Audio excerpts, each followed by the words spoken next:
The Boston Greeks podcast is here and ready to bring Greekness back.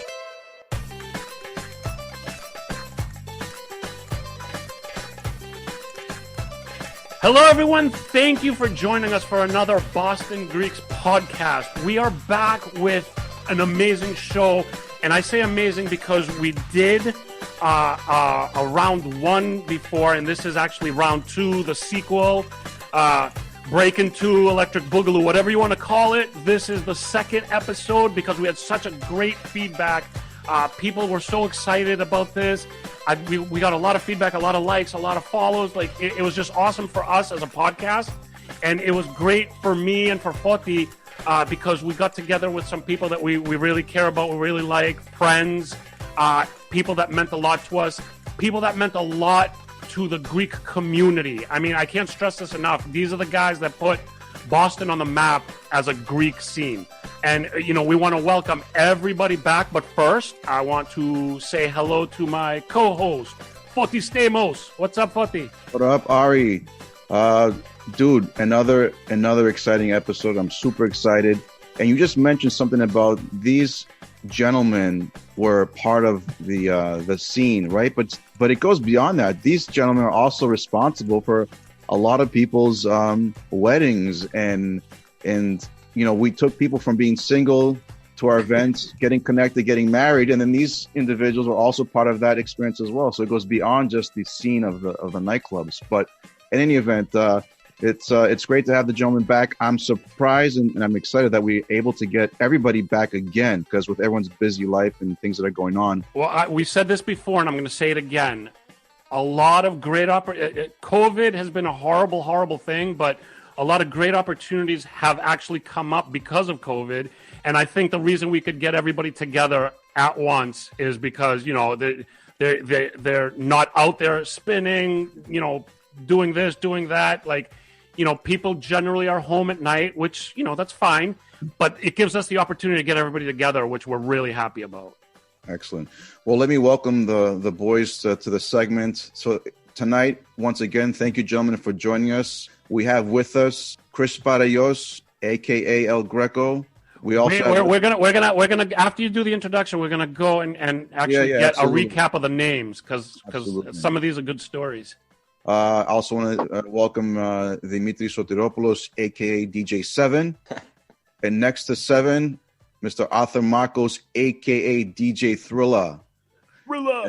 And next we have our main man here, Mr.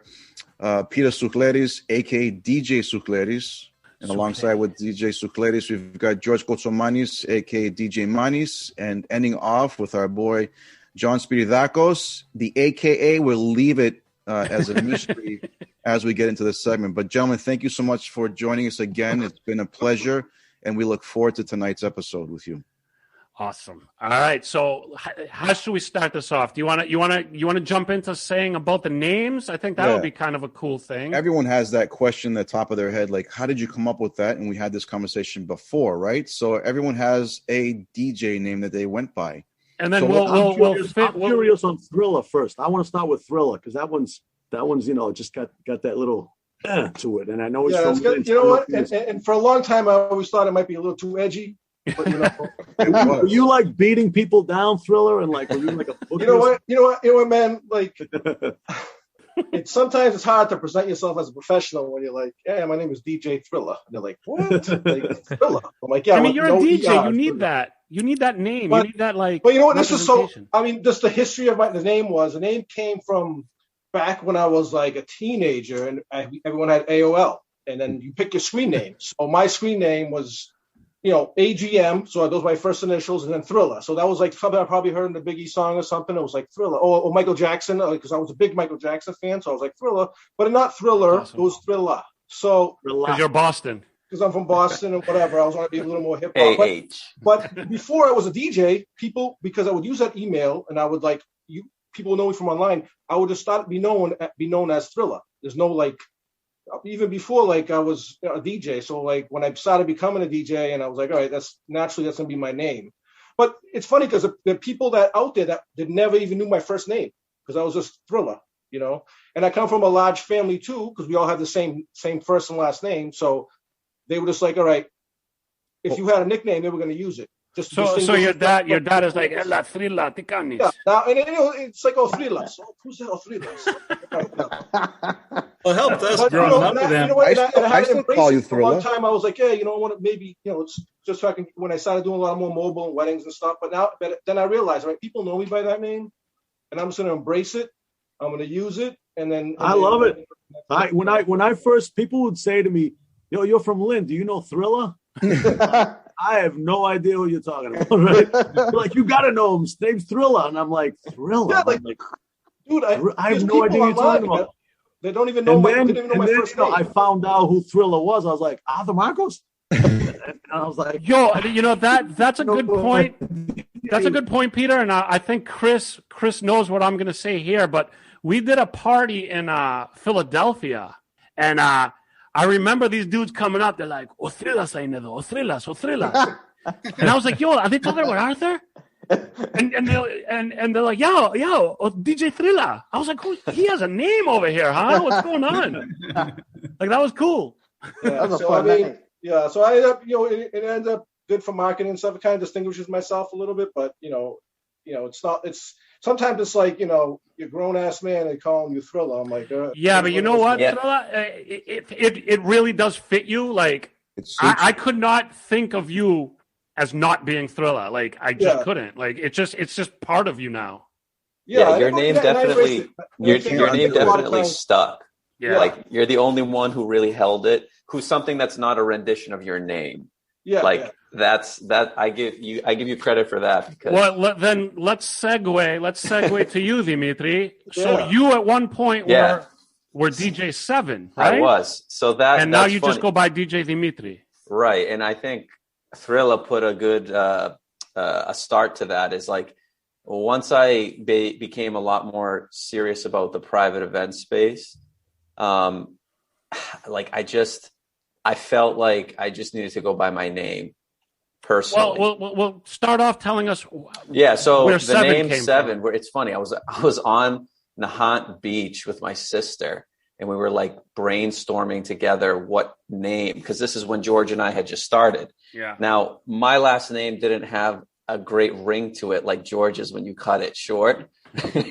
So I was like, all right, I'm going to try something a little bit different. And I remember I was just turning 17 the next year. And that's why I decided 7 was always a number that I really liked. So people have always asked me this question, but there's not much more to it than that. Yeah, but that's still cool, because I like the number 7. I mean, all my screen names, everything I've ever done always had a 7 in it. So I always identify with 7. And I just thought DJ 7 sounded pretty cool. Like, I thought that was a really cool DJ name. I liked it. I think for me and where I was in my life at the time, I loved having like the street name, and it worked well being in like the club scene. But again, as I kind of grew older, I strayed away from it for the past like maybe 10 years or so. But I still, it's still fun. It's on all the CDs that we made and things like that. Still on my phone as DJ 7. No. Yeah. A lot of Same you here. guys still call me that. It's in my phone as 7 as well. I mean, I feel like always, whenever I see your face, 7 will always be like the first thing I think of. Right. And we made so many flyers with it on it, so that I definitely I'll never forget that, the times I was using it. It's just something that, I kind of dropped after a while when I kind of changed what I was doing in the DJ world. Which makes sense. It makes sense. Fatih's showing us his phone with DJ 7. All right. So let's go to Chris, because you went by a couple of names, right? Well, you guys had like a group name with John, but let's talk about your solo names first. I had a lot, man. I think my first one was DJ Valantis. Yes, I remember that. If you remember that. I did a lot of the Greek stuff under that name. And then I kind of got out of the Greek stuff for a while and started focusing more on just house and hip hop. So then I had another name. It was DJ Psycho C. Wait, I don't remember that. I did my Dutch. That was my Dutch house phase. I remember what I had for my wedding. Dutch house. I had DJ Panic. Panic's my favorite. That was my hip hop. I think I remember that. I was known as the Prophet for a while from Manolo's message board at Venue. And then at the end, my last name that stuck for a while was El Greco. And I think I said it last episode. I was always into Latin music, whether it was like the original Spanish reggae, El General, the Latin house, the strictly rhythm Latin house. I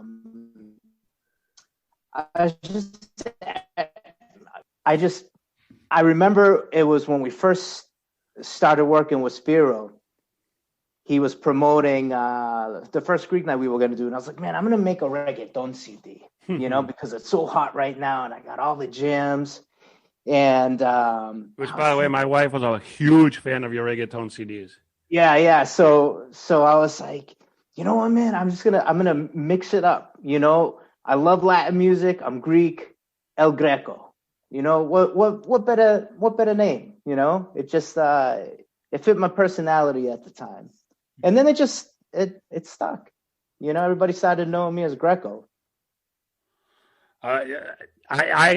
So I have in my head, which I thought was a DJ name, but now I'm starting to think I remember it incorrectly, and I'm just literally remembering your screen name on AOL or Professor.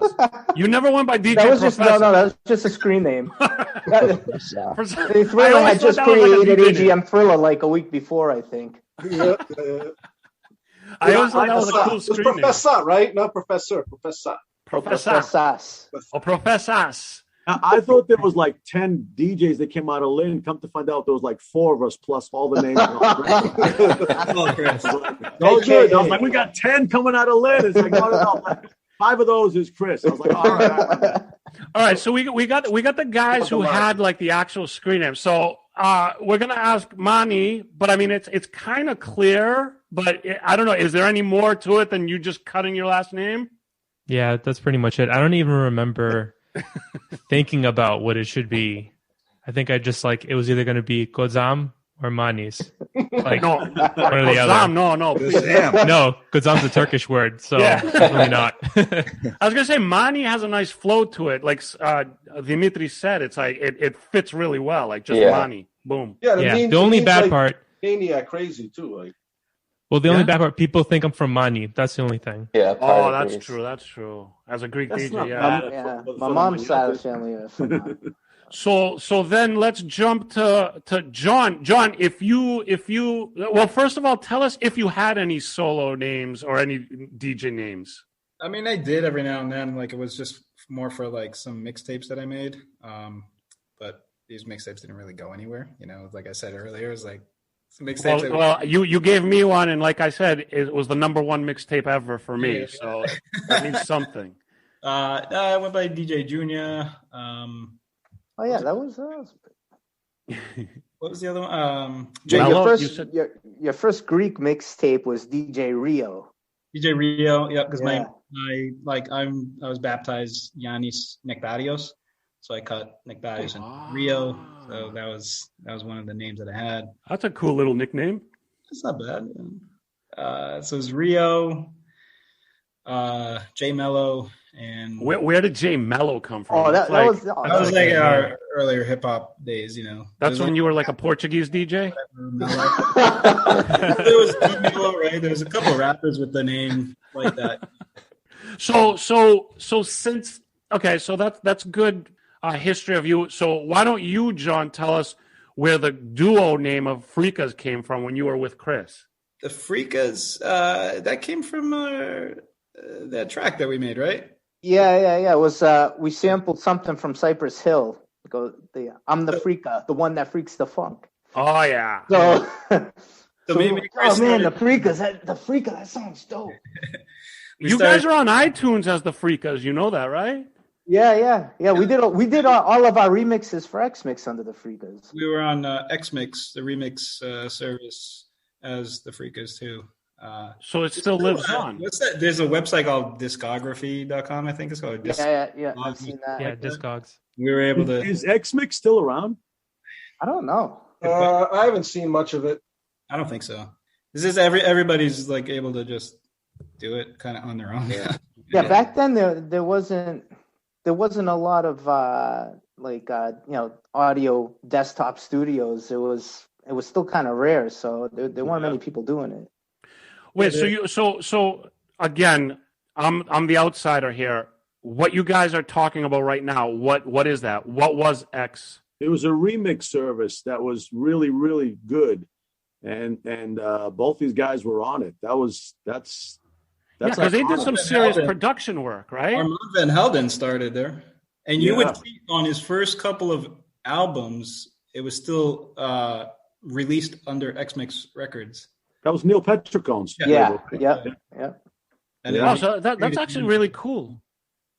I had no idea about this. Like we were like blown away when it was our buddy DJ Chaos, who I think we mentioned in the last recording here, but our buddy started working with them, and he was like, "Hey, why don't you guys like?" We would like play him some stupid remixes that we make, and then there was one that he kind of liked, and he's like, "Oh, that's pretty good." He's like, "Why don't I'll submit it and see what they think?" And he loved it. They needed to do more. They needed, remixers, and so we kind of started talking to them, and we got on there. That's and just awesome. Like everything else, it became a job, I was gonna say, like you guys, you guys are, I mean, everybody here is a professional because you've all been paid for your work. But I'm just saying, like, that's a really cool thing to have under your belt. It was a lot of fun. Yeah. And if I remember correctly, like when we were shooting GBTV, the segment on Greek Star, right? All of you, Thrilla, John, Chris, and the other guys, we were in a studio, and I remember you guys telling me about how you guys were doing stuff in the studio, but then I don't know if this has something to do with the studio, but you guys did remixes for DJ Cena or somebody? Oh, no. John Cena, the wrestler. What did I say? DJ Cena. Everybody's a DJ now. Yeah, John Cena. And you guys were like, you did a couple things for John Cena, and his album was like on the charts. Yeah. And I was telling you guys are producers that are on the charts. His theme song, we actually did the audio engineering on his theme song. We brought it, and we brought it to Sony. We went to New York, Sony Studios, and we saw the album get mastered. That's which awesome. Was really cool. Yeah, that's something as a DJ that sticks in your mind as a great memory, right? And we each had like one song that we produced that I don't think made it to like the real album. He made like a whole underground album. Made it to the real to the final release. The make it loud. Yeah. Okay. Wow, that's awesome. That studio, Adi, where you guys recorded the video. Yeah. That was our buddy DJ Chaos. Oh, that was Chaos Base Camp. I think I remember. Yeah. That was a great day. That was a fun day. That was cool. All right, awesome. And then the DJ name that I'm most curious about. I know DJ Souhleris. How did I think of that name? Dude, I'm dying to find out how you came up with that. So sleepless nights. No, I'm just kidding. What's funny is I don't know. Like, did I ever think of coming up with a tag name? I did, but people saying like Pistol Pete and this and that, and I was like, I don't know, man. I'm just going by Souhleris, And I remember when I got the job at Avalon, about 2 months in, no one, when I first got the job there, you get excited to go in and play, and I felt like really pumped and like this is crazy, and it was like, oh, what's your name? And it was like, oh, my name's Souhleris. And no one really embraced you in there until you were in a couple of months in, because that was like a revolving door over there. People would come in for 2 weeks, 3 weeks, then get 5, 4 weeks, So after about 2 months, John Lyons comes up to me, who was the main, one of the main owners there from the Lyons Group, and he never talked to anyone. Like he was a very I don't know, an intriguing guy. Like, you know, he would walk by me, never say nothing. One day he comes up to the DJ booth. He goes, "Can I talk to you for a minute?" And I'm thinking, "Oh shit, what did I do wrong? Did I play something I didn't like?" You know. He goes, "We got to change your name." I go, "Why?" He goes, "I don't like it." He goes to me. He goes, "Here's the deal." He goes, "You change your name, you got the job. You don't change your name, you got to go." Like that, you know? Wow. I was like, "What are you talking about?" He goes, just think about it. So I said to him, "Listen, John, with all due respect," I said, "that's my name." You know, and I never forgot that. I was like, "That's my name, dude." You know, he didn't say you got to go, but maybe, you know, it wasn't that harsh, but he was kind of like, you have to get a name or else it's not going to work. It was kind of like, he was kind of pushing you towards. Yeah. And for me, it was almost like, you know what? It's a Greek name. I was even more like a Pismatari. I was like, I'm not changing my name. I was like, you know what? People know me by that name, John. I said, it's going to be a disservice to you if I change my name. I've been spinning for many years. People know me. If I just get a different tag, I was like, I ain't doing it. Sorry. But you know what, Peter? Yeah, your last name like has like a nice flow to it. Right.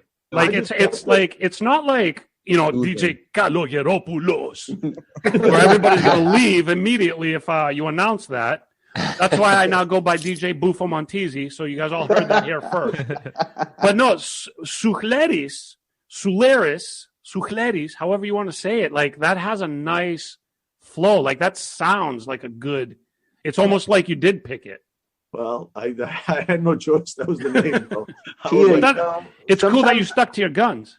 I did. I'm proud of that. You know, I look back and I'm glad I kept, you know, I mean, look, I probably would have been fine with whatever, but I just liked it. I was like, that's my name. I've been using it forever. All my records had Souhleris on it. I wasn't going to fucking change all my records now. You know, I'm just kidding. You know, you're like the Will Smith of the Greek DJs. You just keep your name so everybody knows it. When Peter became legend status and he was talked about, people would say DJ Souhleris. I thought it was Souhleris. Souhleris. Yeah. You call me Souhleris. Yeah. Did they mistake that with like the word Souhleris? Like Souhleris? Yeah. Oh, yes. That's funny. Called Souhleris. That's kind of cool too. Souhleris. It was I remember when we first cut a demo tape on Kiss, not a demo commercial on Kiss 108 for Avalon Friday nights, you know, and it was this really cool. I got to go into the Kiss 108 studios and mix live. I was actually mixing live the 60-second cut, and the guy behind was like, "What the hell are you doing? We're gonna cut all this up on a computer and a reel to reel." I was like, "No, I got this live, dude." I'm like, "Bop, bop, bop, bop, bop," and I'm doing this live, and he's freaking out. So they do the thing, and it was like DJ Souhleris, and I was like, no. The H used to throw everyone off. I was like, forget the H. It's DJ Souhleris. So other than that, it was all right. It was good. But there was a couple of names people were running in the beginning, but I just stuck with that name, and that's it. But you know what? I've never heard any other name for you. You mentioned Pistol Pete. What else? No. People were telling me to do this, and I had no interest in doing that. Yeah, I know. Pistol I can't picture you with that. That was it. DJ no, man, it would be a totally different scenario right now. He might not even be here with us right now if he went by DJ Pistol Pete. See you later. That's too funny. All right, so okay, thank you guys for giving us that awesome info. So now let's kind of jump into something that I've been thinking about since last time, because last time when we recorded the first episode, we talked about some really great memories, and I shared like a great memory that I had, just a magical moment that I shared with Chris and John that was like a perfect storm. So I was thinking about me as a club goer. I wouldn't call me a promoter, but like I was involved in the Greek scene and the parties and stuff as like a web person. I mean, I don't even know how you connect those things, but anyway, I had some great moments. I had some horrible moments. I mean, I could tell you stories of like amazing things that happened, be it with friends, be it with music, be it with a pretty girl that I met, like just cool things. And then I remember disastrous nights of like everything just went wrong and it was horrible. And so I was thinking about it, and I'm like, these guys have been DJing at like amazing events that like so many people have memories of. So I'm sure these guys have memories that are great, memories that are like pretty bad. I mean, just to give an example, I'm not going to steal this story, but there was a night where I had, it's very unlike me, but I had a little bit too much to drink in one of these Greek nights. No way. And I actually have a video, and actually, if I'm inclined, I might splice the video into this recording. But it's me, it's John and Chris, I believe, put me on the mic at the end of the night, and it was just horrible from the get-go. It's like me going, everybody, thanks for coming out. Like, you could hear how horribly drunk I was. And then the video cuts to the girl I was dating at the time with like a real sourpuss on her face going, Ari's so drunk. He's such an asshole. And then out of nowhere, you see Chris run down the stairs going, yo, Ari spilled beer all over my CDs. Like, what the hell? And they're like, yeah, he's an asshole. Yeah, he's an asshole. So like that's like an example of a night gone wrong. Like, do you guys have like nights that you remember as like amazing nights? And do you guys have nights that you remember where shit just went bad? So let's hear some of these stories. Anybody volunteer to go first, or should I just go in order?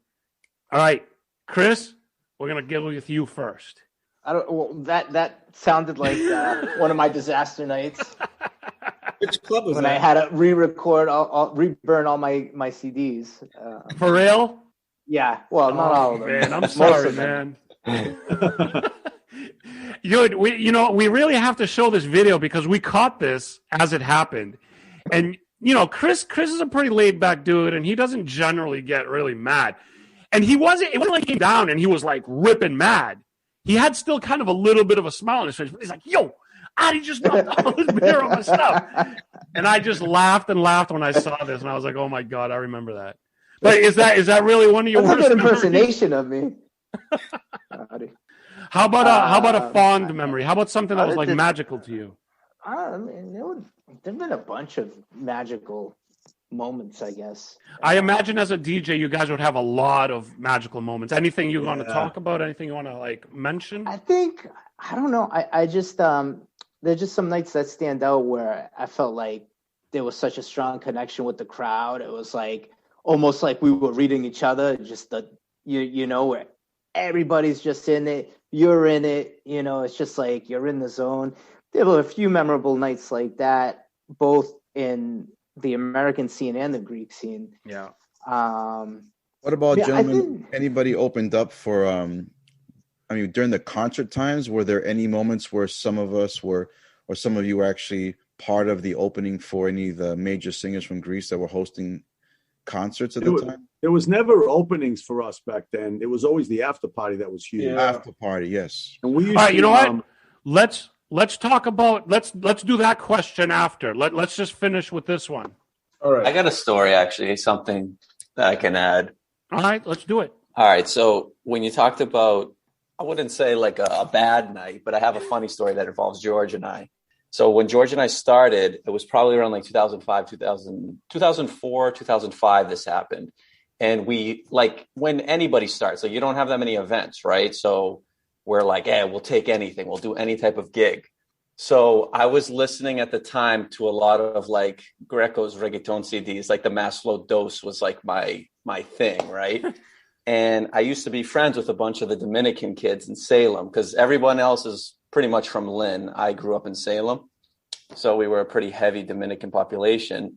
And George was working at Captain's. I was working at Middleton House, and I texted him. And I probably didn't text him. I probably called him because texting probably wasn't even like as, I think we had to pay per text at the time. So I called him and I was like, George, I got us a gig tonight after Captain's. Are you in? And he's like, where is it? I'm like, all right, so it's in the Point in Salem at my boy's house. I remember reggaeton all night. All we have to do is bring like a console and the speakers are already there because another DJ had already started.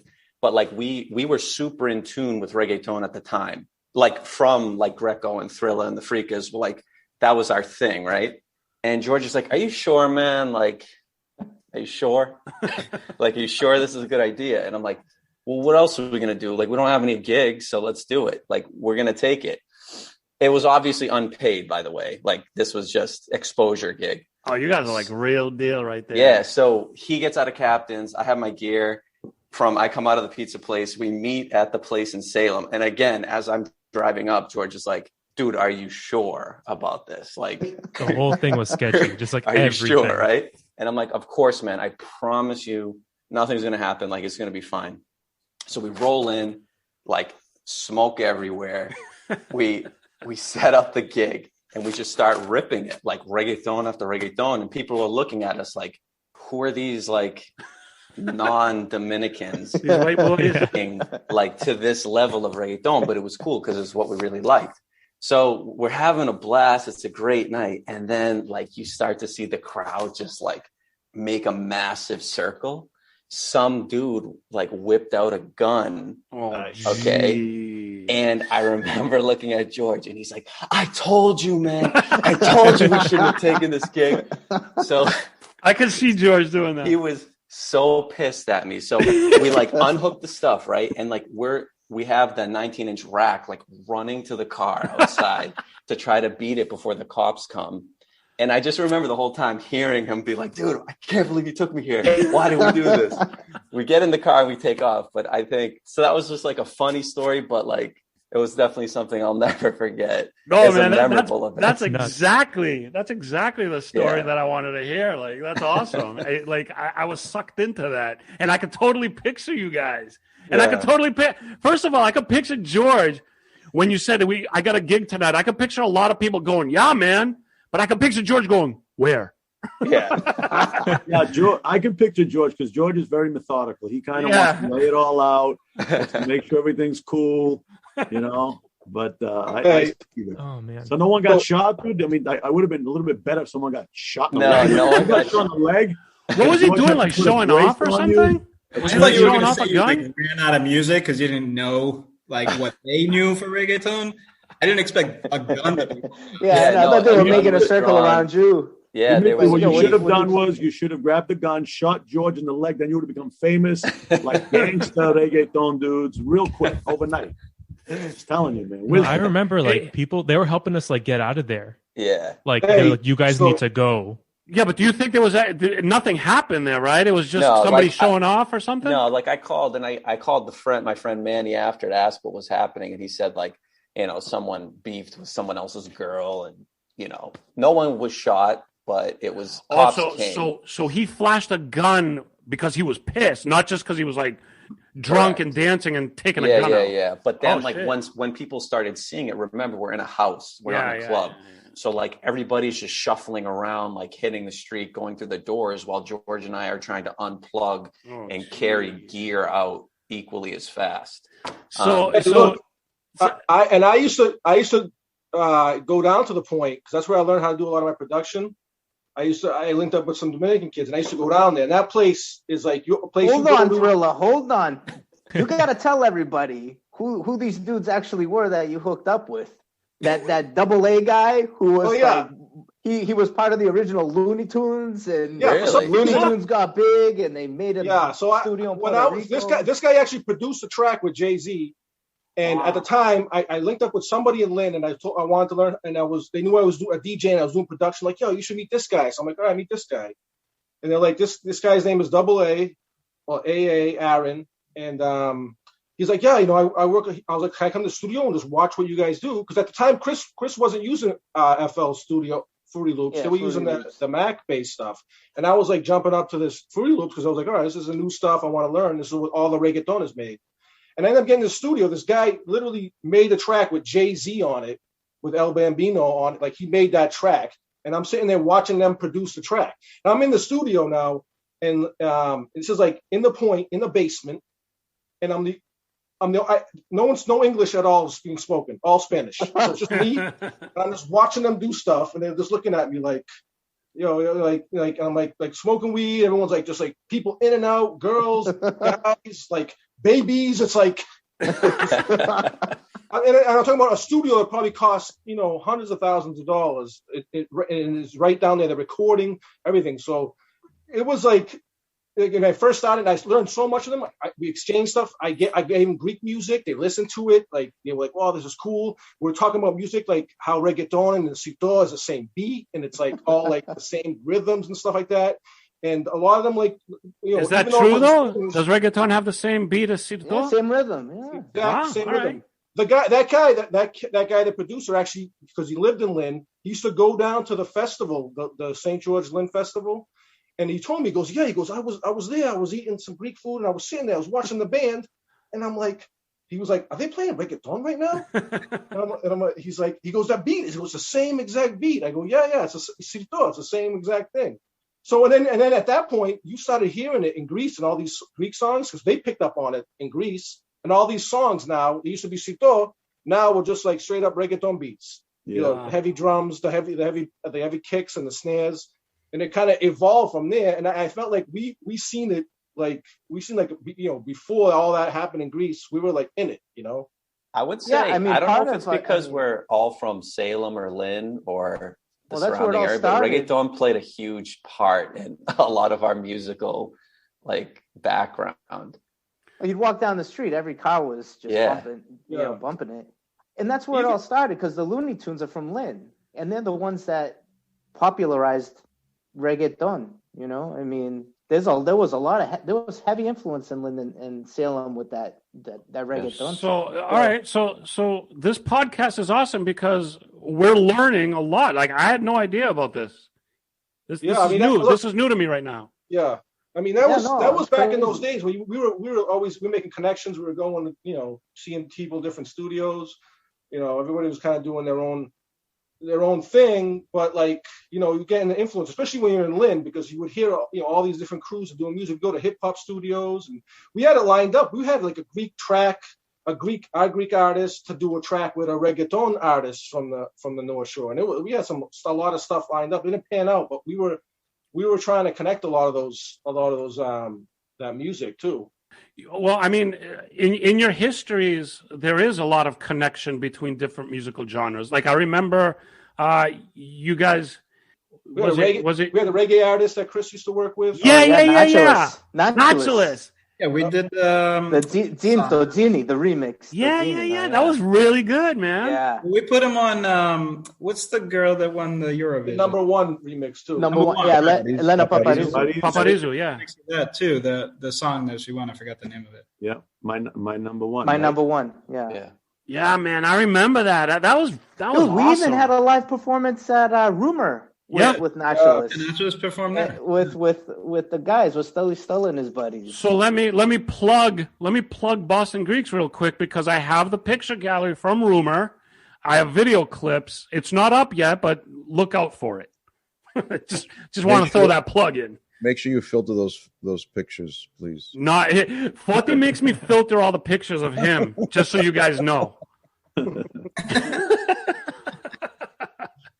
So that's awesome. All right. So we heard some of these great stories. Anybody else want to jump in? Listen, I'll say one thing. I remember just along the journey, right? And I'm sure a lot of people can relate. There's times when you think you're going to go out and have the best night, and it just sucked. And there's times when you're dragging and I was like, I don't really want to do this gig, and I go, and that was the best night. You know. I'm going to say, Peter, that I think that is very accurate in life, because when you have high expectations, you could almost never meet them. And when you have no expectation, it's almost always better. Exactly. And I've done so many gigs, man, where I'm like, oh, this is going to be the best gig in the world. And I'm like, this gig sucks. It's horrible. I can't get them to grind. You're fighting all night. And then you do some gigs that are like, I don't want it to end either, Because a lot of times, especially private parties, you're looking at your watch. You're like, when is this gig going to end? And then there's those parties where you don't want it to end. Yeah. And there's sometimes where they want you to go an extra half an hour, and you're like, yeah, it's $500 an hour. I used to throw some ridiculous number out there because I didn't want to stay. And they would pay you. And then there's gigs where like, I don't want no money. I just want to keep on playing for you guys. You guys are awesome. And I've done gigs, dude, where I'm listening to all these stories, and I've seen people get shot. I've seen guns pull out. I've seen people die. I've seen people, I've seen a lot. I've seen people die at gigs People died, ambulances, cops, gigs over.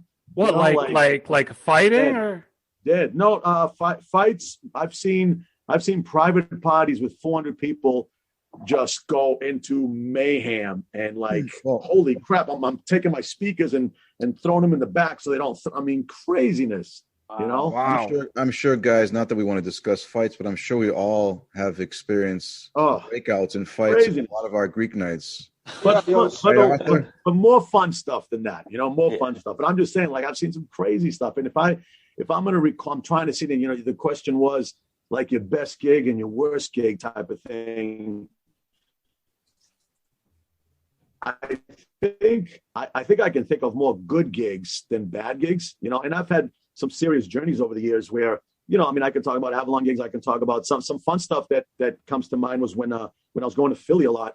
And a lot of times I was bringing Dimitri and Kotzamanis with me, right? We guys went together a bunch of times. So I don't know how, I forget what happened. I know Manny moved out to Philadelphia. He opened up a nightclub.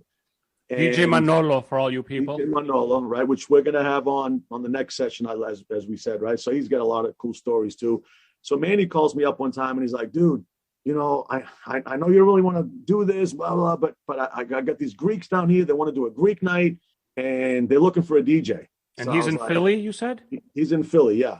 So there's a good Greek vibe in Philly. So they're looking for a DJ and do you want to do it? And I was like, I don't know, dude. They're like, come on. It's going to be at my club. He owned a beautiful club. Did we play at his club? Did you guys do that? Was it called Biblos? We played there, but no, Manny's was called 114. Okay. I don't know if we played there for the Greek night. But anyway, the first one I did, he flew me out there. I played for it. And again, I was like, it was one of those gigs where I kind of did it a favor for Manny. Excuse me. I didn't really want to do it. My expectation was going to be, this is going to suck. It was awesome. These dudes were so appreciative. It was that era. It was like 2004, 5, 6, where reggaeton Greek was all mixing in, and I was just on top of my game, and I was playing stuff, and I'm scratching and remixing. And these kids were like, just, who the hell are you? You got to do this every week. I'm like, I can't come here every week, man. You know.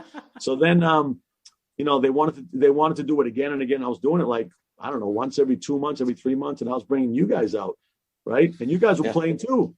Yeah, we'd open for you. Yeah, this was the beginning for them, and I was throwing them out. I'm like, go. And they're like, what do we play? I'm like, just play music. Don't worry about it. Go. You know what's interesting, Peter? We did a party in Philly. I was with Chris and Dimitri. Oh, yeah. And something that stuck out in my head. Oh, and Thriller too. But I think Thriller was a different time, no? Yeah, we went down with Sigma. Oh, yeah. And then okay. we went Chris and Dimitri. We went a second time, yeah. But something that stuck out in my head is like, I've been doing Greek nights in Boston for like, I don't know, like 10 years at that point. And I'm like, I still see Greeks that I don't even know. And I was like, we did this one Greek night here in Philly, and we were best friends and on a first name basis with like every single person in that club. Yeah, that's how they were. It was and fun. I was like, what the hell? This truly is the city of brotherly love. Yeah. I mean, for me, like, that was one of the biggest things was when we went down there and then we went to New York and, like, they knew us. Like, they were like, oh, this is Thriller, this is Greco. And at that time, I was like, wow, like, actually, people, it's, you know, we know that people on the internet knew who we were, but, like, we were down there, like, wow, people were coming up to us like, yo, this is that track you did or that mix CD you did. And I was like, wow, these people, you know, they don't know us at all.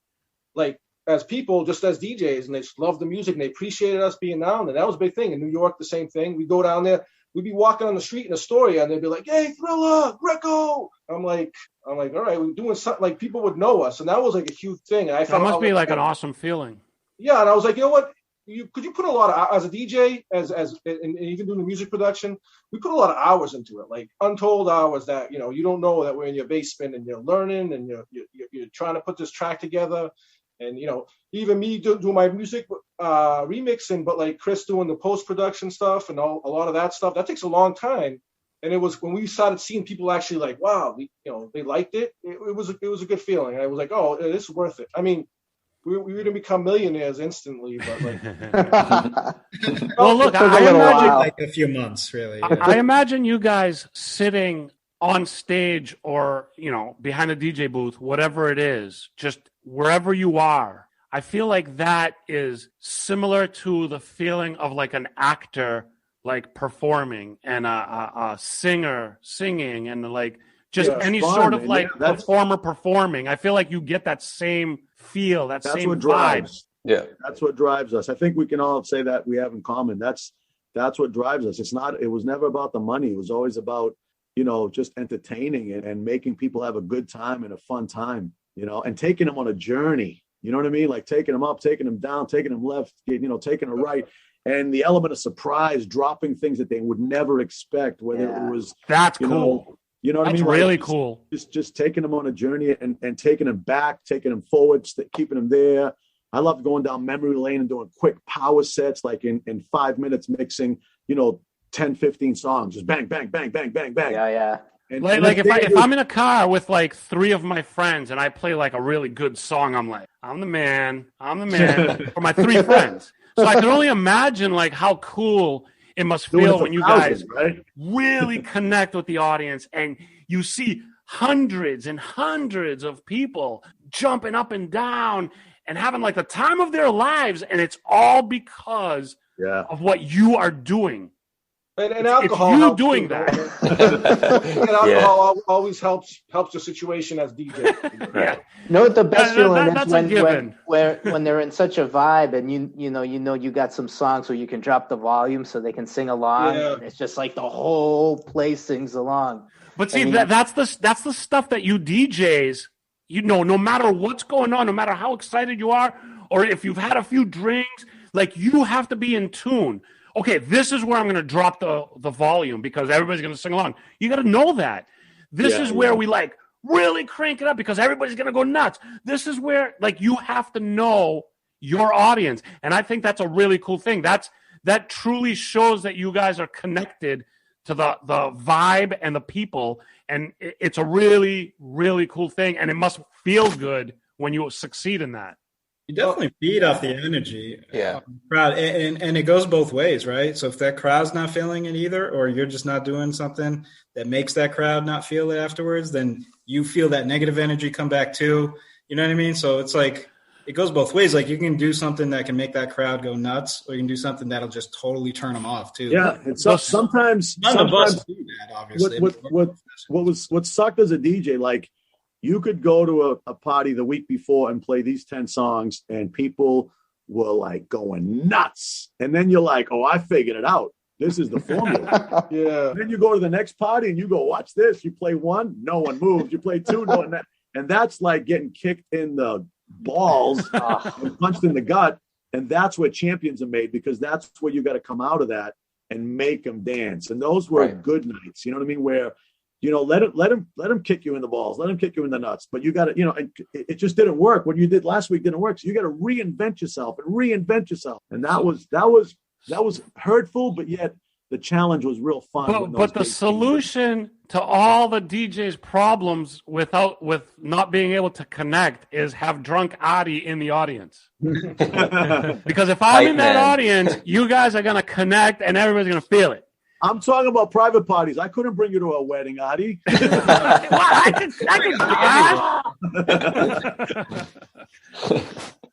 awesome. That's awesome. All right. No matter what you drop, you look like a rock star because the place is packed like sardines. They're all drunk, and you could sing a song, and they're going to sing "Kumbaya" with you, and you're still a rock star.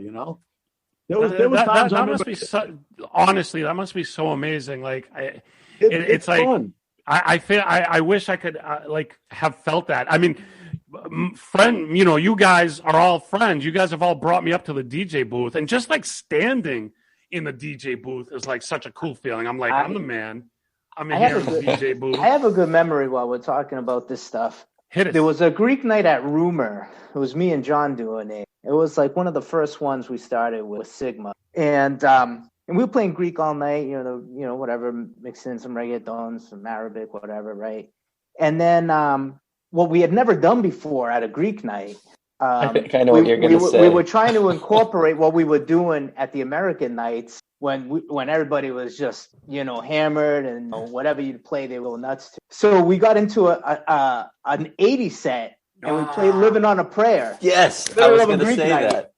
And every single Greek in there sang the chorus, dude. He dropped the volume down. Come on. Singing along. Of course they're going to freaking sing the chord. I was that night, and I remember it almost broke a barrier of like, you can play other things at a Greek night. and it worked. Like, so even when I got involved, I'm like, all right, we can drop like the 5 best, hip hop songs in the middle somewhere and keep it going. But I remember back in the day, it was like strictly Greek music the whole night. And I was like, come on, just play that Biggie song, just play it. And it would never happen. And then Chris and John, they did that night. I was like, dude, it works. It's more that should be played. I'm like, you guys disrupted the whole system. Yeah. I got a great story where it didn't work.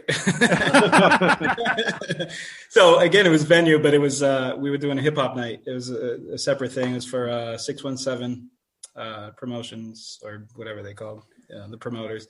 So we were doing hip hop night, and everybody remembers Big Pimpin', right? Jay-Z. So I don't know, like most of you guys know, I play the doumbek, and I listen to a lot of Arabic music, Egyptian stuff, Turkish stuff. And I found the original song that Timbaland sampled. It was identical. It was like he just looped it. He took it off of this Egyptian sample, and it was identical. And one night we were doing a hip hop night, and we're kind of used to like mixing it up and throwing in like all kinds of different stuff, So I was like, yo, I'm going to drop that original track. Chris is man. Oh, trust me, it's Big Pimpin'. Everybody knows it. So we played Big Pimpin'. I was like, watch, man, it's gonna work. And then I dropped, because like the thing is, like, the sound quality of the original track is pretty big. Oh man, I remember that. Like, nobody knew what to do. 808s and The crowd didn't know what to do. They were like looking at each other. And then like it just totally goes into this like old school like 70s style Egyptian instrumental. The 8-track version. And I was like, yeah, you're right, man. It didn't work. I don't even know what we played afterwards. That's still awesome, though. I love stories like that. I mean, you got to take chances, right? Like, if you don't take chances, how do you know? One more story for John. We had this disco house night. I forget, somewhere in Boston. And it was our first night spinning like a disco house night, because we had a phase. We were into that disco funk filtered house. And so we were pumped up. And there was just 2 turntables. We just had our records. We didn't even have CDs with us. And it was kind of a small private party.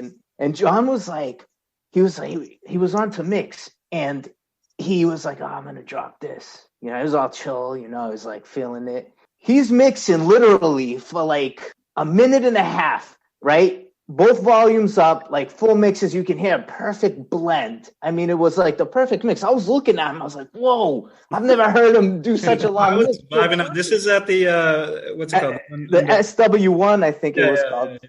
So John makes the mix. I'm like, yo, man, that mix was dope. I was like, that's a memorable mix. And he took the needle off of the record that he just mixed. He took the needle off the record he just mixed in. And he didn't know what he had done. And everybody was looking at the DJ booth. I'm like, yo, put the needle back on. So listen, I got to tell you the same story, right? So Yanni, this is at Avalon. He does a mix. He's scared. This is when the first time he's mixing, second time, does a perfect blend, just like you did. And then he picks up the needle of the song he mixed in. And he's looking at me. And he's like, what do I do? I go, put the needle down. And he puts it down. And the song on the record. I'm like, what? I give him a spallada across the head. I was like, get out of here, dude. I'll never, ever forget that. And this is, 2,000, 1,500 people. And he just picks it up. Lucky for him, the people started like chanting. They thought he did it on purpose. They're like, I go, put the needle down. He puts it back down. So these are good stories of like what we would consider like a total like fuck up. Do you guys have any like stories of really fucking something up live in front of an audience? All the time.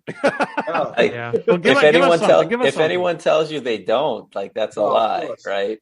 Well, how? Because obviously, like Foti and I, we don't really understand how a DJ can fuck. I mean, we've heard DJs fuck up, but we don't know how. So how did you guys do that? About. So what we just said is a classic mix-up. Yeah, stopping the music. Probably have done. You stop the wrong CD on the You hit the wrong button on the CD player or something, right? Or, playing the wrong, So that's like rule number one for DJs is like, do not stop the music. Going. Yeah. Right. I remember, Ari, we've had nights at El Panino and so forth where the equipment had overheated. Yeah. Right? I and played that. They couldn't get the music back on for like 15 minutes. No. And that didn't happen once. It happened often. So there were moments where we had severe technical difficulties. There was actually a night I did for you, Footy, at Umbria. And I remember I was using my turntables with Serato. You know, Dimitri, you did those nights for me. Okay. Not both just Footy. Whoever was there. And I remember at that place, they when everyone was dancing, you would get like a resonance, a bounce, and my needle just kept hopping on the record. Now, on Serato, it didn't matter because it would just sound like more of a skip rather than like a complete cut. But I do remember just being like, I don't know what the hell to do, man. Guys, you mentioned Umbria, and over the years, I always used to say to myself, those fourth and fifth levels were so jam-packed, we could feel the floors bounce. Yeah, all the time. I would say it's only a matter of time where one of these floors is going to just give I would suggest a structural analysis about it. I second that. Well, Dimitri, couldn't you weight the needle down, or does that not what you're work? supposed to do is put them on surgical tubes, like in big clubs and big rooms. The 1200 was literally on rubber bands. Yeah, so bands. Exactly. The turntable was sitting on like a belt that was rubber, so it was supposed to bounce so that you didn't get that, but it only helps so much. Yeah. Okay, it has to be done right, or else it's gonna go nuts. Because I remember they should have invested in like some better equipment, considering how much money was they your made equipment, Dimitri, or was Zombies? No, it was their turntables, but the rest. Yeah. Yeah, I remember Manny used to take the record cleaner. Remember the record cleaner? Some of you guys don't even know what that is. Yeah. We would take a record cleaner and wedge it in between the turntables so I can scratch on it. Because you couldn't scratch on the surgical tubes. The thing would be all over the place. Right. Try to scratch it. Manny would Chris, it for me or wedge the record cleaner in there, and that's the only way I could scratch on turntables like that. Me and Chris had an incident. We were setting up at Whiskey Park. It was that restaurant where I had to bring my own equipment. Yes. And we couldn't get my equipment for some reason. We were trying to tie into the system there, and we get such feedback. It was like 5 minutes left till the place was full. We still had no music. We were like, I was literally sweating. I got it. So how do you solve problems like this? Like you have to like you start isolating things. You start isolating your mixer. You're isolating your player, your microphone. I don't know how we fixed it, but like it was playing. There was no volume on. Music was coming out of the system. To this day, I think it was a ghost. I think it was. I brought my equipment home. I had my mother take the mati off of it. It was that bad. Peter, I got a story for us real quickly. You talk about what happens in a situation with equipment. You mentioned Whiskey Park, and back in the early days of Sigma, we had an event night on a long weekend holiday in February, and DJ Nico Garoufalis, who's not with us tonight, but he'll be with us in an upcoming segment. If I can just mention this story, where he was the DJ for the night for this event, and there was a sort of a snowstorm that night, and we had a pretty big night. We had a big list on the guest list, and something happened with DJ Nico's equipment. Because of the snowstorm, he couldn't get to his equipment, and we were, it was like 10:30. There was a line out the door waiting to get in, and he had no equipment. I'll let him tell the story the next time he comes on the segment, but I think we had to track you down, Peter, to borrow your equipment, and he had to come to your house to borrow your equipment and drive to wherever you were at the time, only to bring your equipment and come back at 11:30 so that he can spin. But from 10:30 to 11:30, there was no DJ at the night, and there was like 300 people at Whiskey Park. I don't even remember that. But you came through for him at the time, and thankfully you were available. I would come through for anyone because I always wanted someone to come through for me. That's how it goes. I've had gigs like that where stuff isn't working, and it's like Thriller said, man, it's like there's this pit, this feeling in your stomach because all eyes are on you and all the pressure's on you. And then you just got to go process of elimination. I remember doing a gig one time at the Park Plaza Hotel. I was doing a wedding, and I was with a band, and I blew both my speakers, right? At a peak time, like the place is jumping, everyone's on the dance floor, and then all of a sudden, both my speakers popped, and I ended up jumping behind the drum set, and I just was like, and I started playing the drums, and I could play this one riff like do do bop do do bop, and people were dancing, and I was talking to, I think Thanos was my roadie, right? And I'm like, Thanos, plug my speakers into the band speakers. And I'm like, do, do, da, do, do, do, da. And I was like, what? I go, plug my speakers into the band speakers. So he unplugs from my mixing board. He plugs into the band speakers, and they had like subs and all kinds. And all of a sudden I was like, boom. And I jumped back on. And the band looks up, and they're like, what are you doing playing with our speakers? I go, my speakers blew. Shut up. I go, I got to play. So that was that must be so stressful. Like, as somebody with OCD, like I would just go nuts if like my stuff didn't work. What I did was I grabbed the microphone from the band, and I was like, all right, get your hands up, just start clapping. I'll just be, and they were like, okay. So Larry said, clap, we're gonna clap. And then I grabbed the mic, I leaned it on me, I was like, keep those hands clapping. Doom, doom, bop, doom, doom. And I'm going, Thanos, plug my freaking speakers into the band. So that was probably one of the craziest things I don't know. There's lots of them, lots of craziness. That's awesome. My God. So all right. So we got a lot of good stories. There's one. Well, I mean, there's one story that stands out for me but you know what? I don't know if it has to do. It doesn't really have to do with DJing. But I was with Chris and John. Were you drunk, Gotti? Were you drunk? I was a little bit drunk. You know what? All right, screw it. We'll tell the story very quickly. It doesn't have to do with DJing, but I was with Chris and John, so it pertains to the DJs. So this is about the mindset of like the audience and the mindset of like how you are in a club. And let me just tell you that this story is going to leave you thinking. Always have a positive and confident mindset. A positive and confident mindset will get you everywhere in life. Are you talking about the Playhouse? So we were hanging out at a buddy's house. I'm going to tell this story very quickly. We were hanging out at a buddy's house in Brighton, and it was a bunch of us, and we were waiting for Chris and John to show up. So we're all drinking. And I just got back from Greece like maybe a day or two before, and I had like these big, thick like cigarettes with no filters. They were like just these big, weird cigarettes, no filters, and I was like hardcore back then, smoking like everything and anything. You sure that wasn't a... Hold on. So then my buddy rolls a joint, which kind of looked like these Greek cigarettes. So in my drunken state, I grabbed the joint, I grabbed the Greek cigarettes, and I put them in this little cigarette case that I thought was so cool to carry around because I was so cool back then. So like I closed it up, but in my drunken state, I didn't remember putting the joint in. So we head to Playhouse, and I'm with Chris, John, and our other buddies, and I'm just ripping it up. I was all over the place. I was stealing girls' pocketbooks. I was stealing people's jackets. I was running around, like throwing it to other people. People like just swearing and yelling at me. So then like I'm in the middle of the dance floor, and I bust out my Greek cigarettes because I'm so cool. I'm international. And I put the cigarette in my mouth, and I light it up. This is when you could smoke in the clubs. So I light it up, and I'm smoking, and I'm having the great time, and this girl's like yelling and screaming at me because I'm being an asshole. And all of a sudden, like 5 bouncers, boom, converge on me. And they grab the cigarette, and they grab me, and they're holding me.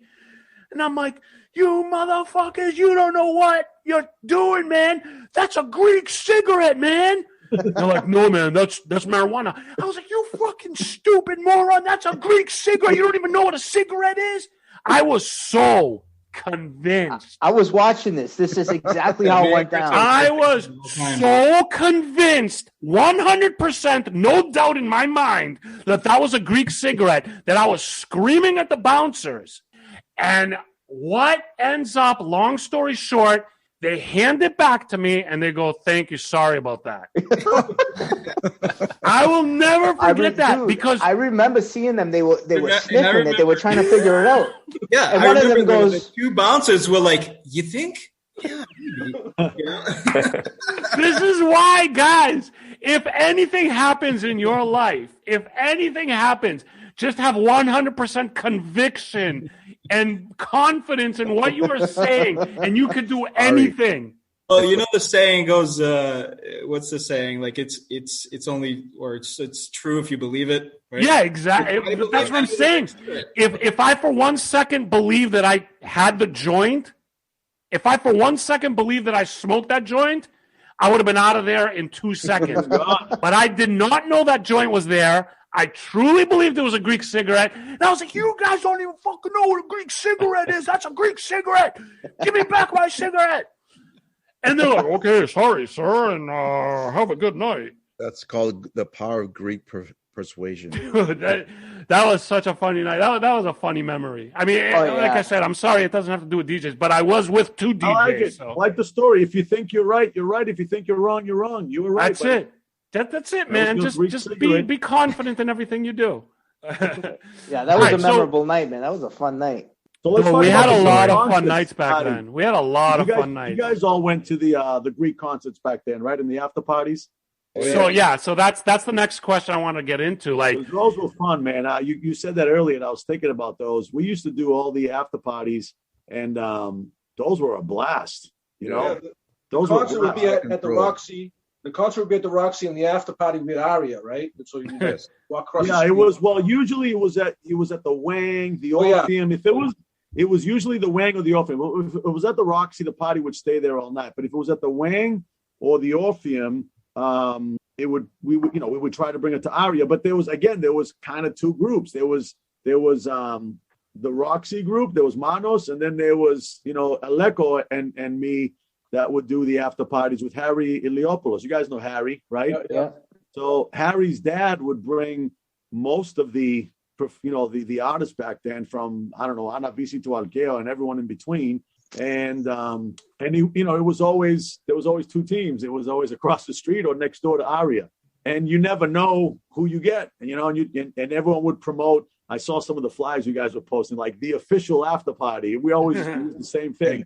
Everyone had the official after party, and it was always like, where are we going, right? We're going here, we're going there. So as DJs, did you guys find the after parties were something that set apart from other Greek nights you've done? Were Greek concert after parties better, worse? Were they similar? How do you guys perceive that? It was similar. They were just a good Greek night, Yeah. It was really cool to have the artists show up there if you can get them there. That was the best part. And what we used to do was, I used to partner up, obviously, with Harry and Aleko. And I remember one night, Harry's stressing it out. He was like, I don't know if we're going to be busy, dude. Manos is pumping it across the street and we're pumping it next door to Aria. I don't know if we're going to be busy. And I'm like, dude, relax. I was like, it's going to be fine. He's like, how do you know? And I was like, wait, isn't your father bringing, at the time, I think it was Visi. Isn't your father bringing on a Visi? He's like, yeah. I'm like, then why don't you let me just get on the microphone, dude? At the end of the night, just go, hey, guess what? I'll see you at Aria. He's like, that's brilliant. Will you do that? I was like, why would I not do that? So I'm behind stage. I'm hanging out with Ana Visi. She's like, hey, what's up? I'm like, you're going to come to the after party. I'm talking to him. I'm like, and she used to have, was it her that had the crazy haired drummer? I don't know if you guys, this dude had like all blonde dreadlocks. And he was like a rock star. Everyone was like just pumped to see this kid. So I go behind stage. I do it all the time. And as soon as she would say, that's it, that's going to wrap it up, I would just pick up the mic and I would say, guys, we'll see you next door at Aria, the official after party. Ana Visi's going to be here. Everyone's going to be there. But we never had that in contract. We never were guaranteed. So that was a little like, I hope she shows up, And Peter. So we would go to Aria and sure enough, you're doing a concert. There was about 1,000 people that would show up to the concert. But the kids that would come over was about 350, 400. It wasn't 1,000, everyone coming over. And we'd be sweating it, man, and sweating it and hoping. And we'd have like the middle blocked off. We'd have name tags saying reserved for Ana Visi. And we're like, praying she's coming, And then Thanos would be DJ and I'd be at the front door with Aleko, like, is she coming? Is she coming? We'd be busting Harry's chops, like, go over there, tell her she's got to come here. And every time we did it, thank God, every time the artist would show up. And it was like, we were just sweating bullets, but all the time, because there's no contract, there was no guarantees that would show up, And how does the night go for you as a DJ? Do you play a lot of her music, for example? Like you're gonna pump some good on a VC if Anavisi's there? Not a lot, but you would play 3 or 4 songs, and she would love it. You know what I'm saying? She would go nuts, and people would go nuts. But you wouldn't play like an hour of it, you know. But you would definitely play the anthems, the bombs, and she had so many big hits that was easy to do. I remember one time we did the after party at M80, which was off the beaten path from the Orpheum, right? That's like all the way up. You know, because the wing, you're parking and you just walk right over to Aria. So we're at M80 and, you know, everyone's coming up to me because like the official after party, Algeo's coming to M80. And I was like, is Algeo here? Is Algeo here? And we're like, I don't know. So finally, it was like 1:30 and the club's closing at 2. He wasn't there. I was like, man, everyone's expecting us, you know, he's going to be here. And I just grabbed my drink, and I was, you know, you guys remember the M80 booth? Like you had to come up in a ladder. It was tight as shit. You're sitting up in this little booth like this. I'm standing like this. The light guy's next to me. So I grabbed my drink. I grabbed a Speridakos, and I'm like, Yasure Algeo. And I just put my drink up, but he wasn't even there. And the whole place was like, oh, Algeo's here, right? Like, everybody's probably assuming he's somewhere they can't see him. Dude, I'm like, Yasure Algeo, thanks for coming by there. Right? And I guarantee you there's a bunch of people that were like, no, he was there. I saw him. Dude, everyone was like, and they're all looking around, and I'm just going like this. I tell the light guy, blacken the room out, right? He blackens the room out. Like, where did he go, right? And next thing you know, it's 1:55 in the morning, and guess who shows up? Algeo, right? And I'm like, what are you doing at 1? He goes, Tira cleanate. I'm like, dude. He's like, what? Right? So I get him in. This time. Wait, isn't Algeo from Boston? Am I mistaken? Algeo's from New Hampshire originally. Wow. He's New Hampshire. I had no idea. Yeah. So I get him and I bring him in the DJ booth so everyone can see him. And I'm like, this dude's been here all night, I swear. So he's in the DJ booth. We're drinking, and then 2 o'clock we ended off with one of his songs. You know what I mean? And it was crazy. But those nights were stressful because you got all that stress of bringing the act to the room with no guarantees. And you're promising everyone that you're going to do it. And Peter, back then, concerts were held during the weeknights. They weren't weekends. Exactly. Concerts that came to Boston were either Monday through Thursday. Boston always aggravated me because of that. Like, I always hated the fact that we can never get a big name concert on like a Friday or a Saturday night. Whenever we did a Saturday night or something, it was like such a special treat. And I was like, why can't we do this? But they were never available.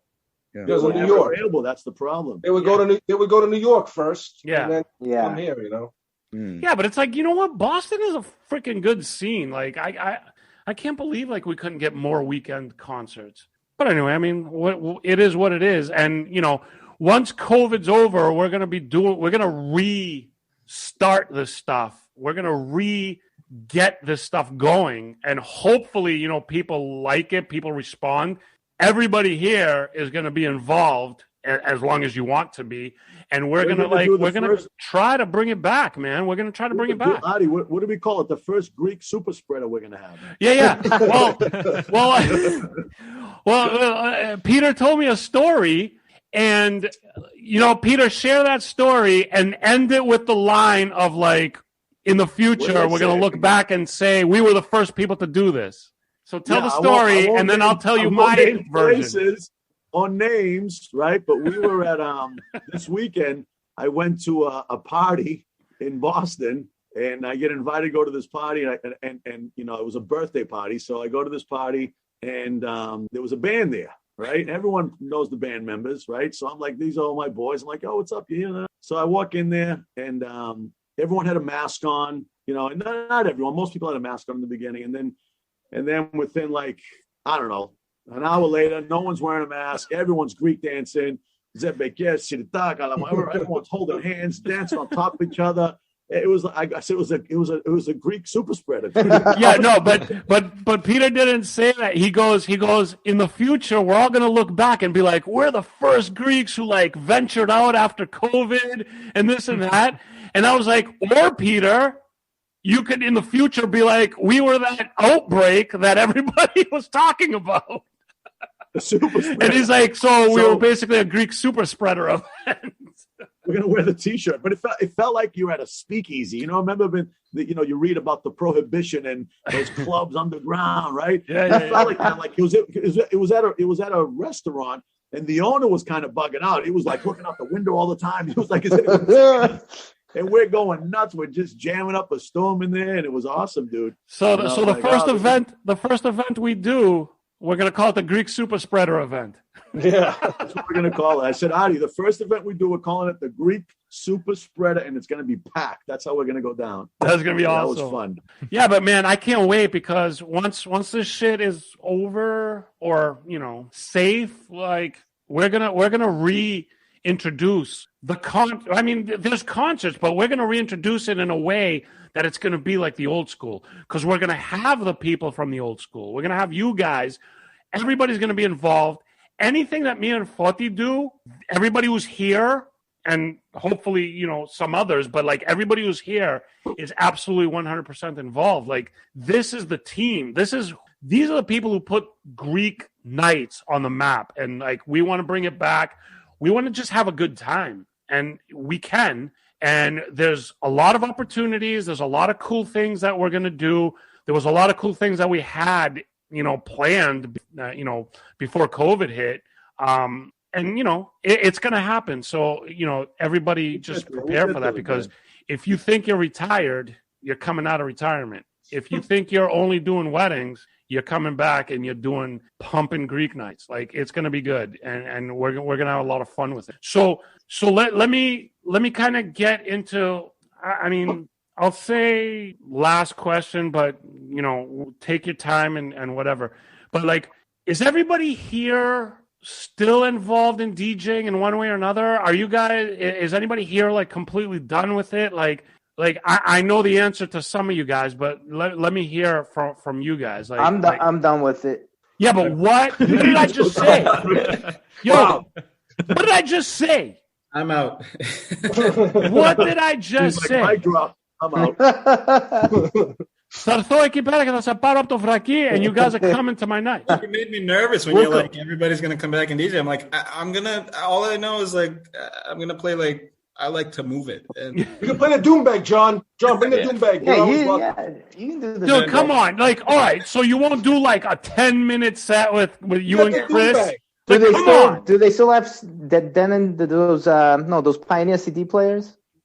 You're asking me? I don't think you know anything. I'd have to use someone's Serato. You'd have to make a Chris playlist. Chris, you'll jump right in. You'll jump right in. You guys will jump right in. I got Manny had me go down to Atlantic City right before everything stopped, and he's like, "Oh, come down and play." I was like, "Dude, I haven't played in a year." He's like, "No, come down and play." And he's a real club, right? So I walk in there, and there's 4 Pioneer CDJs. And then once you jump in, I just felt right at home. You get right into it. You guys are ruining my marketing right now. The more nerve-wracking part would be not so much the equipment, but like the song, like the location of the music, right? Because when we were spinning, and the same goes for all you guys, right? Like I knew exactly where this track was and which page of the CD book or which crate of records it was in, and exactly where it was.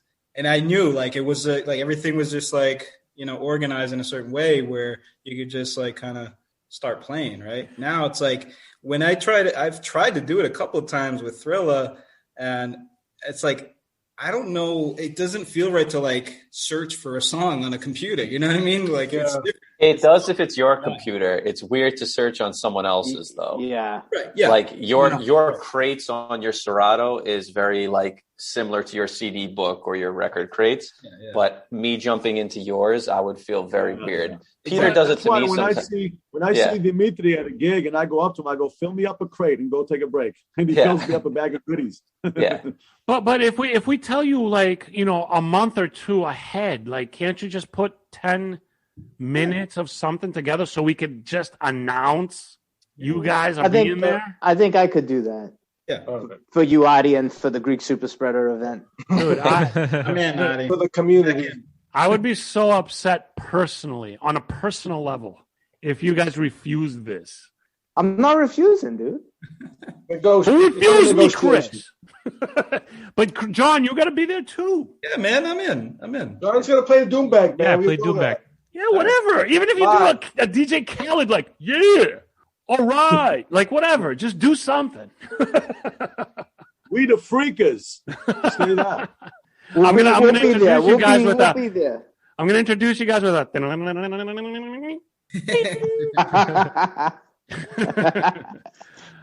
That's awesome, man. All right, but all right. So John and Chris are kind of not involved at the moment DJing, right? But everybody else is, right? I wouldn't say at all. Like, I wouldn't say kinda. Not kinda, not at all. Equipment, man. Listen, I'm not really in the rotation. I'll just come out once a year and I'll play a gig just because I love it and I'm passionate about it. So, you know what I mean? I'm down for that. I'll come out. Well, yeah. I mean, Peter, the original plan was you were basically the guy, so you better be like ready to come back out. I'm in. We were setting up encores, so I was, you know, I felt like that dude from The Incredibles. Where's my suit, woman? You know what I mean? Like, my suit, woman. I'm going back out. You know? No, man, it's gonna happen.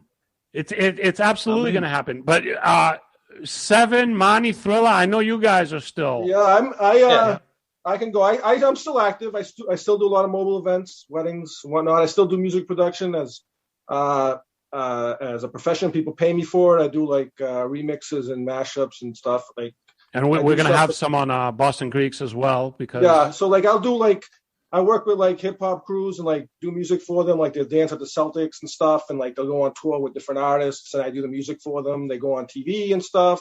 So I'm very active doing that.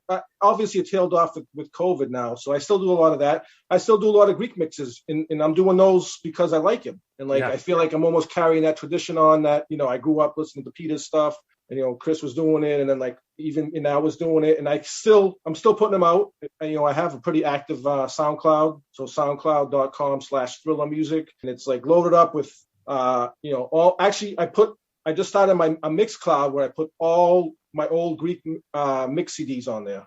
Oh, that's awesome. With Chris, and like, so you go to Mixcloud/DJ Thriller, or you go to DJThriller.com, and you can you can get links to go to my mix CDs. But I just put one out like 2 weeks ago. I think I sent it to you. Yeah. Awesome mix. Yeah, so like I still put those out because I love it. I do a cool intro. I get all the hot tracks in Greece, the hot remixes. I make a couple remixes. I throw it on there. They're not a full CD anymore. Like 30 minutes. I mean, that's what I think the people's attention is. The attention deficit disorder. Yeah. Of the youth. So and I think it keeps me relevant to like what's going on, and and it's my passion too. So I'll always be doing those. Even like people like, oh, you're doing this for promotion. I go, I'll be doing these because I like to do them, not because someone's paying me to do. Right. Yeah, so that's awesome. I still make a CD once a year, once every 2 years, just like Thriller said, just to keep up with the music. I'll hit all you guys up usually. I'm like, send me some tracks. Thriller, you hook me up. You guys all hook me up, and I like music, so I can't stop. I'm going to keep on making mix CDs or whatever. They're not CDs anymore. Mixed tracks, plays, lists, whatever you want to call them. Yeah, man. Why forever, not? So you guys have a skill. It's like an amazing and like a necessary skill for people getting together and having fun. Like, what is a party without a DJ? Like, what is a club without a DJ? Like, it doesn't exist.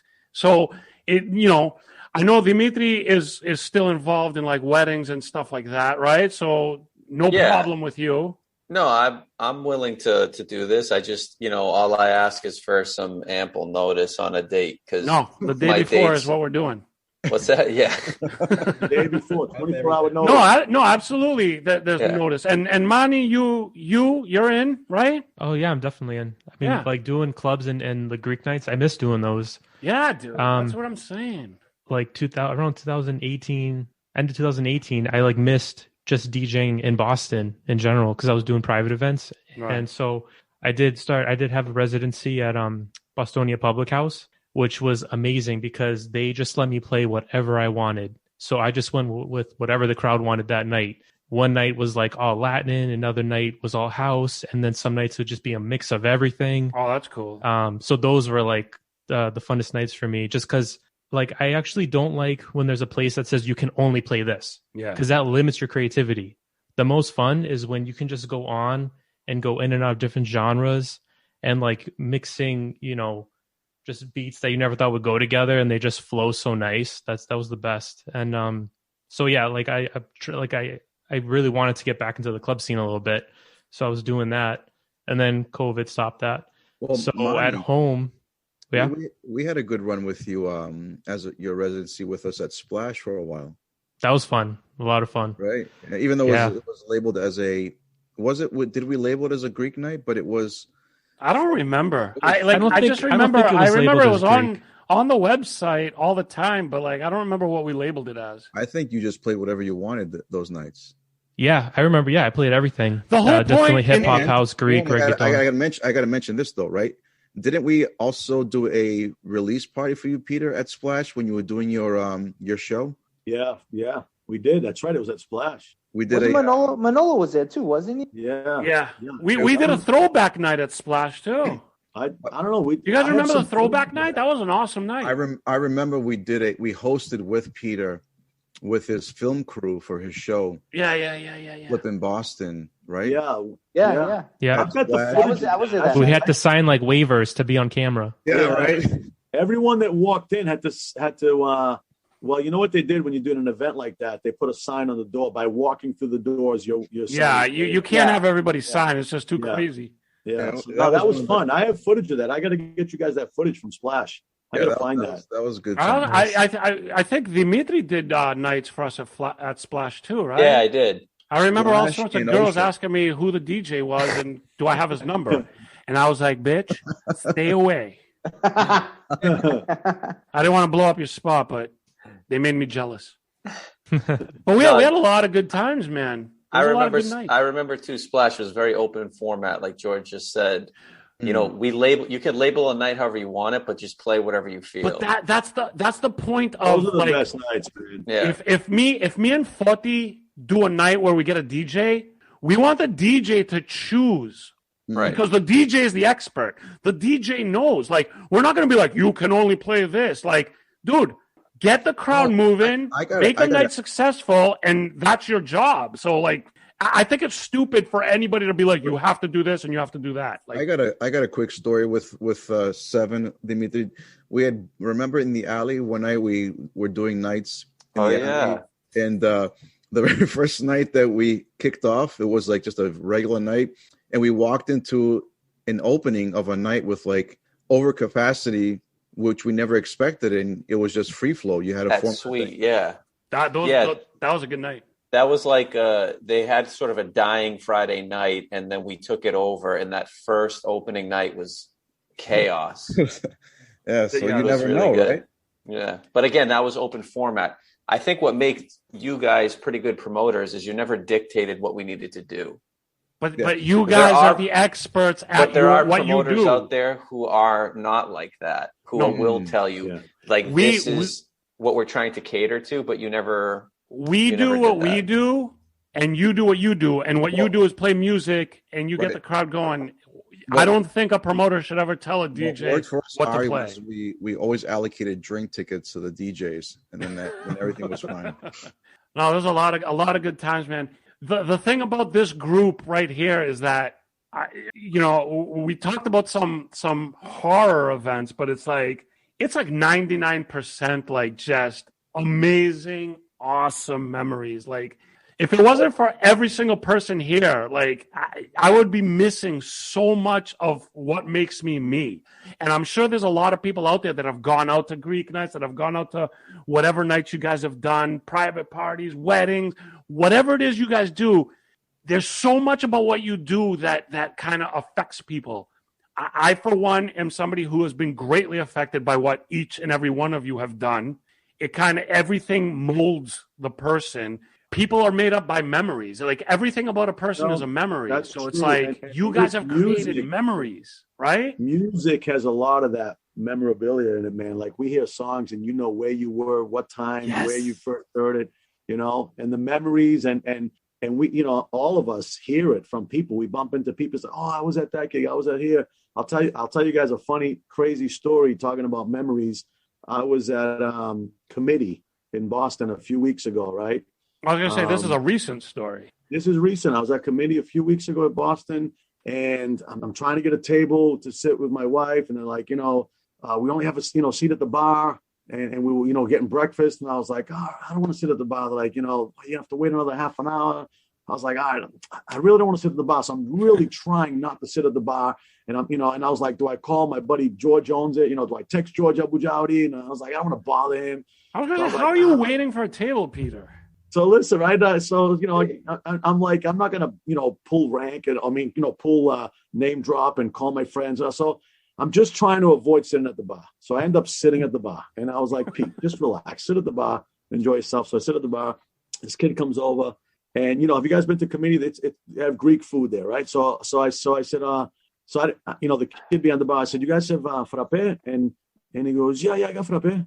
And he goes to me, right? So I'm like, yeah. And he's like, oh, where are you from? We start talking, and he starts saying blah, blah, blah. And he's like, oh, I'm from Samos. And I'm like, you're from Samos, right? So now, Kotzamanis from Samos, right? I know a lot of Greeks, right?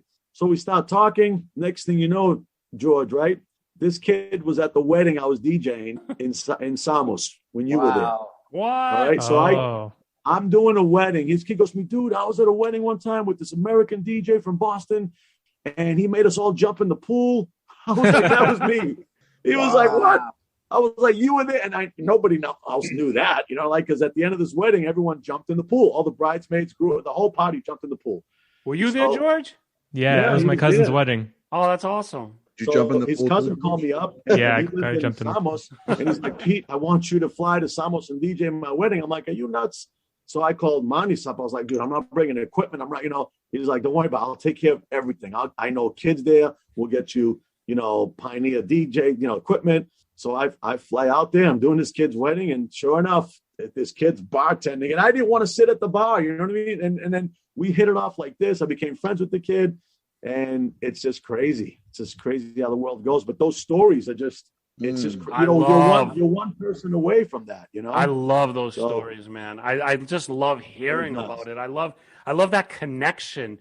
And, I've always been, music obviously plays like a huge role in my life. And it's like, you guys are like the soundtrack of so many people's lives. It's like such a cool thing to do. And I just think it's so cool. And that's why I'm so upset when Chris and John just dropped that mic on me. And like, I don't care, man. I don't care what you're saying. If I have to come to your house and drag you out, you guys are coming. That's all I'm saying. We're in, man. All right. Yeah, man. Don't make me bring a Greek cigarette and go nuts on you. Dude, just put the pacifier in the mouth and you'll be fine. Hey. Well, guys, this was, again, awesome, amazing. Like the stories, everything about what we're talking about is just so, it's so nostalgic for me personally. And I know there's so many people out there that just, they love hearing about, this is every Greek in Boston's history. Like every Greek in Boston has gone out to one of the nights that you guys have been part of. Like everybody has a story. You guys are literally part of thousands of Greeks in Boston's stories. So it's like, it's just such an amazing thing. And I'm so happy we have like episode number 2 to play with. Are you signaling me? Yeah, you want to say something? Yeah, I want to say something. So to your point and your comment, Ari, is for those that are listening to the podcast, is that we're loading photo galleries of all these major nights that we've captured over the years, where every single one of our DJs and close friends have been a part of. So for those that listen to the podcast, it'll be followed up with the photo galleries that thankfully Ari saved and remembered to save. There's not just thousands, but tens of thousands of photos of those nights that we've captured. And videos, like we were talking about videos Greek as well. Star performing. I got the video of that. We were talking about so many things. I got me spilling the beer on Chris's CDs. I got the video, man. Like you got my new mix on there? What? You got my new Greek mix on there on your website? I don't have it yet, but it's coming. Don't worry. I'm actually gonna promote that with this episode. All right. And I think I puked in John's back seat once. I'm trying to cross promote here, man. John, did I screw up your car? I think I did. I wouldn't remember. I have a flashback of you being real pissed and going into a gas station to get cleanup stuff. But anyway, we all have like these amazing memories, and you know, these guys are so involved in these Greek memories. You know, we're gonna post all those picture galleries so you guys can reminisce, but everybody out there has a story or a memory from something you guys were involved in. And I'm so happy that we could gather, and I'm so happy, like, this is episode 2, and this is not the last. Like, we're gonna keep doing this. There's more DJs that we're going to bring on, but like, this is like the core group, and hopefully these guys are part of every single episode we do, because they are such an important part of that. So I just want to say personally, thanks guys so much again. Dimitri, Arthur, George, John, Peter, Chris, thank you guys, man. We appreciate so much your time. We appreciate you guys hanging out with us and telling us your story.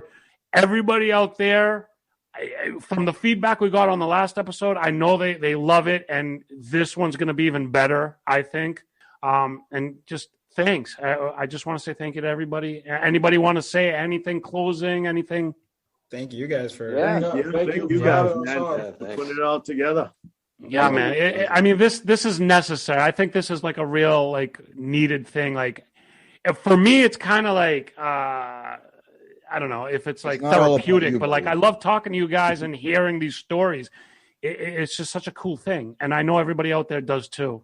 Foti? I think you guys should name the episode, and this one should be called The Greek Cigarette. Oh, yes. Or I Don't Want to Sit at the Bar. Yeah, yes, exactly. You know what? That's a you know what? If this ends up being like a long series, that's actually a good idea, man. We should name each one with some sort of a highlight of the reel. Absolutely. Or we don't do that anymore. Chris and John. I'm out. I'm out. All right, this has been great. I want to thank all the guys for taking their time to be with us, because obviously, you know, there's a lot going on, and it's great to bring us back together, even for these short moments, and just, you know, reminisce and go through the stories, and just you know, just have a good time with it. So I want to thank all of you guys for being a part of this. Yeah, dude. Everybody, thank you so much. This was awesome. Like, I have such a good time. I don't care if one person watches this or not. I personally had such a good time, and I thank you guys. And you know what?